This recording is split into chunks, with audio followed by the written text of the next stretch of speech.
One of the hardest parts about the priesthood is when we talk to people and we form relationships with them, and in that we experience their suffering. We hear about very, very sad stories that people have about losing loved ones, about physical suffering that they endure, about hardships in their lives, and it could be financial hardships or other things. And so people will describe a lot of things to us priests, and it is very hard to hear these things a lot of the time. But what's even harder and what's even more sad than the struggles that people go through is the mentality of certain people, the perspective that they have about life, that this is life, this is my life. My life is so sad. I'm suffering so much. People are so much further than me in life. The friends that I went to high school with, for example, people will say they're married and they have kids and they have nice houses and they have cars and they have good jobs, and me, I'm over here and I can barely keep a job and I'm really, really struggling in my life. And it's very sad to see the perspective of certain people, that they look around and they see other people's lives and they get so sad about themselves. And they think that I'm never going to be happy in life. It's very sad, because it doesn't have to be that way. It's not the circumstances of life that determine whether our life is good or bad. Most of it is actually our perspective, how we look at life. There could be very poor people that actually have great lives because they're not always searching and being greedy and wanting more and more, but they are content with what they have. And so that person is going to be much happier than the person who is very rich and who keeps on wanting more and more and who never stops. The perspective that we have in life matters. What we focus on really matters. Look at what happened in the gospel today, what Jesus points out to us. These men that were working all day were living very sad lives. They were not happy in their lives. And the reason why is not because their life was so hard, it's because of what they were focused on, because of what their perspective was. Notice, at the end, when it came to them receiving the payment, they were only focused on two main things: the payment that they were receiving, which they thought they should have received more, and what the other people received. That was their main focus of life. The payment and what the other people received. And that's going to make a very sad life. If we're only focused on the payment, on money, or on the temporary things of this world, and if we're only focused on what others are receiving, instead of focusing on what the master of the household was focusing on. And if we focus on him, he's the main character of the story, actually, because that's how the story begins. It says, the kingdom of heaven is like the master of a home, of a vineyard, the owner. He's the main character. And so if we look at and pay attention to what he was focusing on, that's going to help us to have better lives. It's going to help us, of course, get to heaven, yes, which is what the parable is about, but it's also going to help us live more fulfilling lives in this world. Notice, the owner, not even once did he mention what type of work these men are doing. Not even once does it mention the fruit of their labor.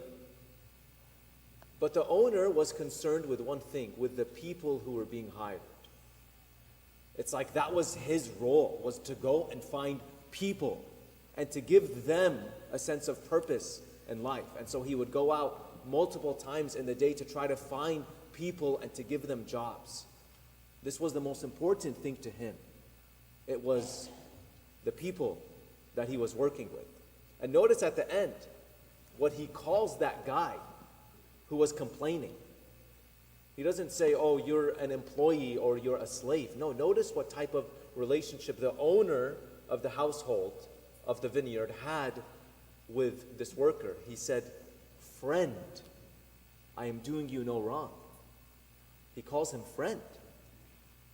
And this is how God is with us. God treats us like that. God doesn't only want us to work and be burdened by the work that we do. And if we think about it in terms of salvation, which is ultimately what the parable is about, God doesn't want us to feel burdened by Him, by the relationship that we should have with Him, and by His laws. That's what sin does to us. And if you read from the very beginning of the Bible, God actually commanded Adam to go and work in the garden. But then there was a point when it said that now he will be burdened with the work. Now he will really feel the pain of the work. And that happened only after sin.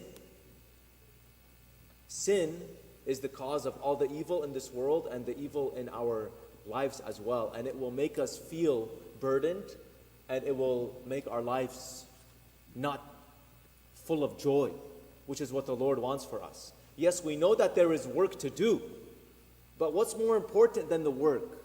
What's more important than the necessary things that we have to do, like, for example, following God's laws? What's more important than that is God Himself. God is not looking at us from heaven saying like, oh, they better be acting right all the time. Of course, He hopes that we act right, but He will give us mercy if we don't, because He's looking at us as His children that He loves. Think about it. If you have a good relationship, if you want a good relationship with a person, you're not only going to be concerned with what the person does for you. As long as you act and as long as you do this, then I'm going to love you. That's conditional love. But God's love is unconditional for us, and we should have that love for others. It's not only about what we do or what we can do for a person, just like it's not only about what we can do for God, but it's about who we are ultimately as His children and His friends. He doesn't want to treat us like slaves. He doesn't want to burden us. He wants us to receive His love, and He wants to have a relationship with us. That's what life is all about, and that's where life will have meaning.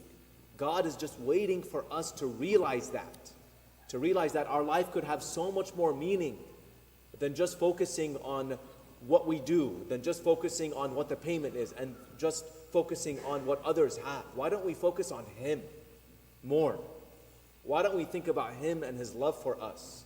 And why don't we receive His love more and more in our lives and realize that that's what life is all about? We are called to work in the vineyard of the Lord. How amazing is that? And yet we focus on such cheap things like money and material things so much. We forget about this greatest gift that we have, which is the love of God for us. And the Lord wants us to focus on that because He is focusing on us and on His love for us. And if only we focus on Him, on who He is and on who we are as His children, then not only will we go to heaven, but we will have that great joy and peace in our lives that only He can offer us.